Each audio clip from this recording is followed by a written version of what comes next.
Hello students, welcome to my channel लर्नोपीडिया।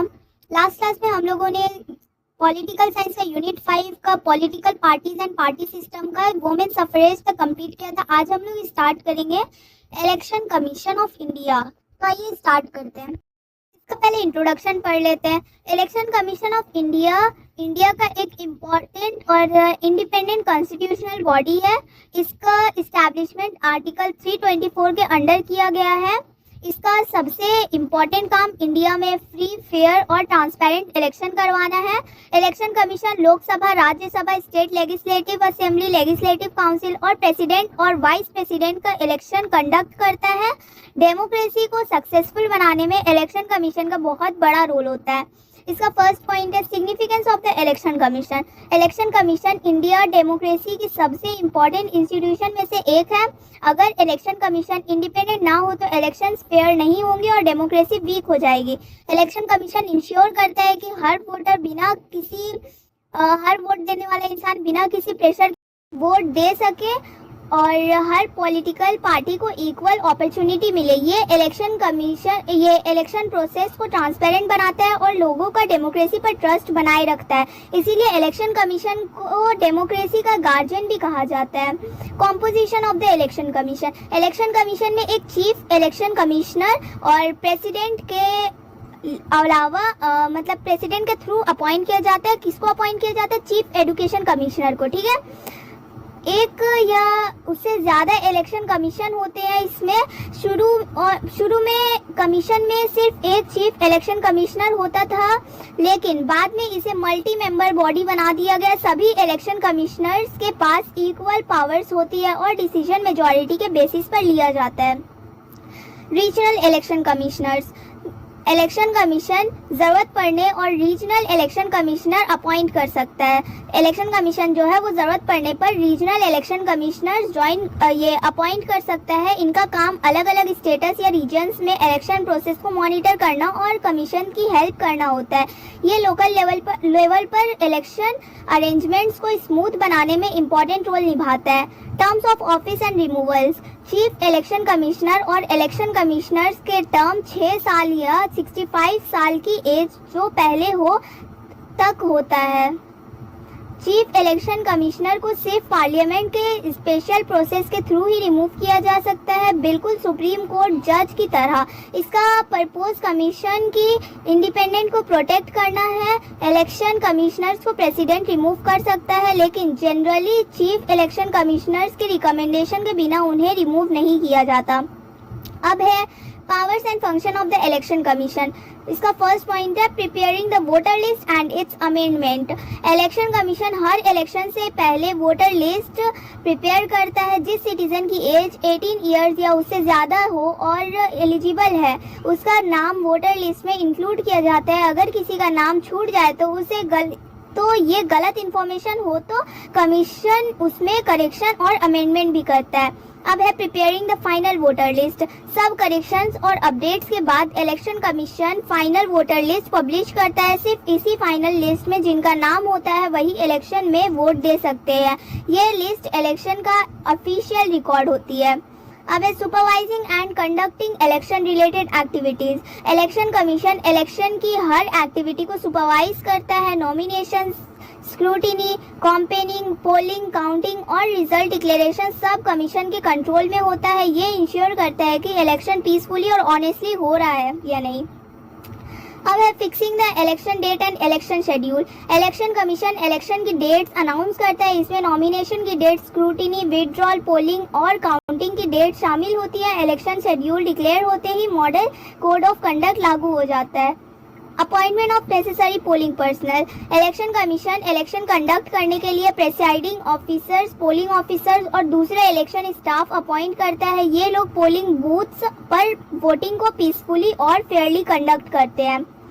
Setting up of the inquiry commission. अगर election के time कोई serious complaint, violence, corruption या मैल practice होती है तो इलेक्शन कमीशन इंक्वायरी करवा सकता है और ज़रूरत पड़ने पर इन्वेस्टिगेशन कमेटी भी अपॉइंट कर सकता है।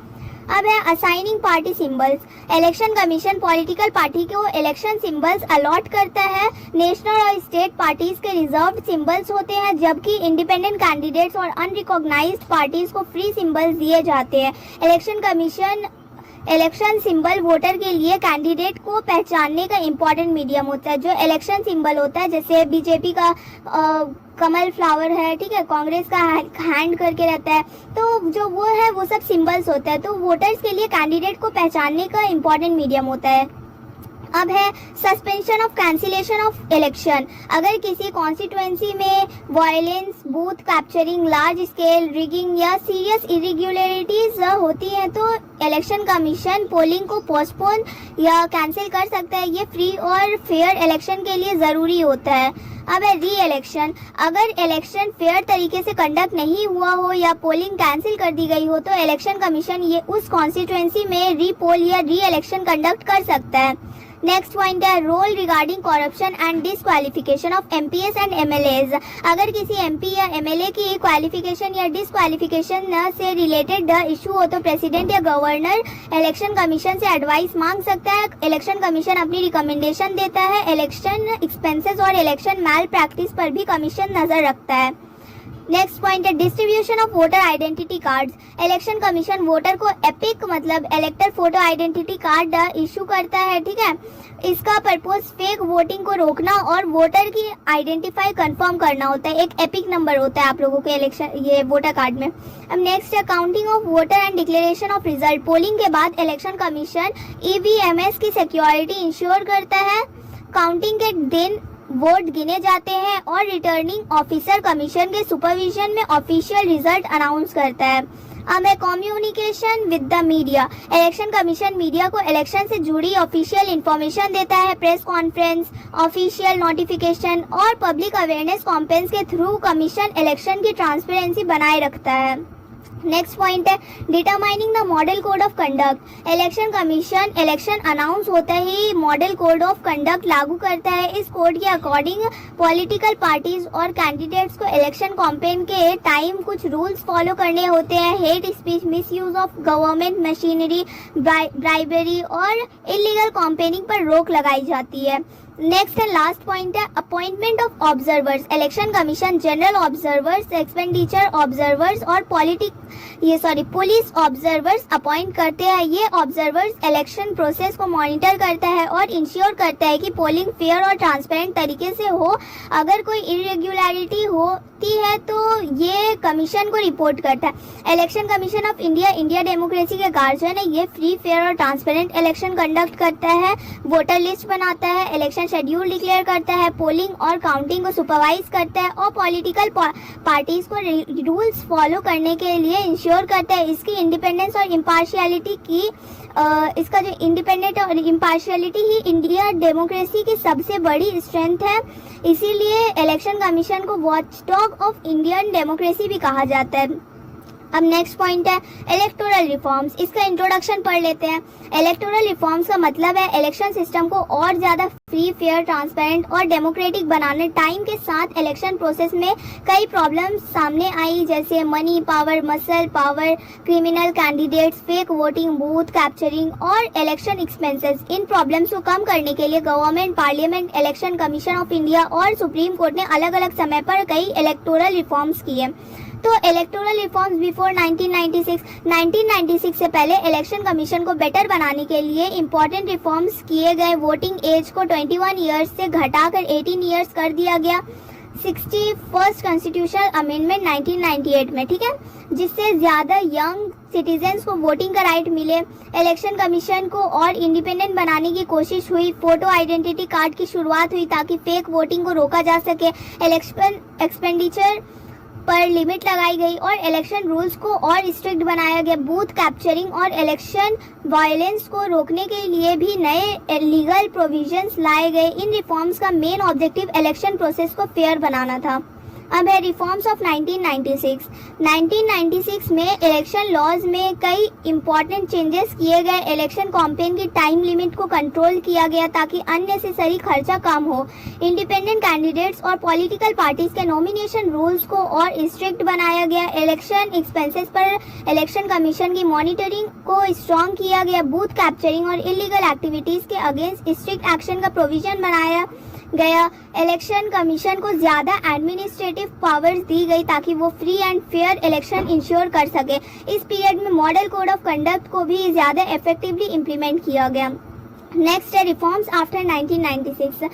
1996 के बाद इलेक्शन प्रोसेस को ट्रांसपेरेंट बनाने के लिए बहुत रिफॉर्म्स किए गए। इलेक्ट्रॉनिक वोटिंग मशीन का यूज ग्रेजुअली शुरू हुआ और बाद में पूरे देश में लागू कर दिया गया। इससे बैलेट पेपर की प्रॉब्लम्स, इनवैलिड वोट्स और काउंटिंग में डिले कम हुआ।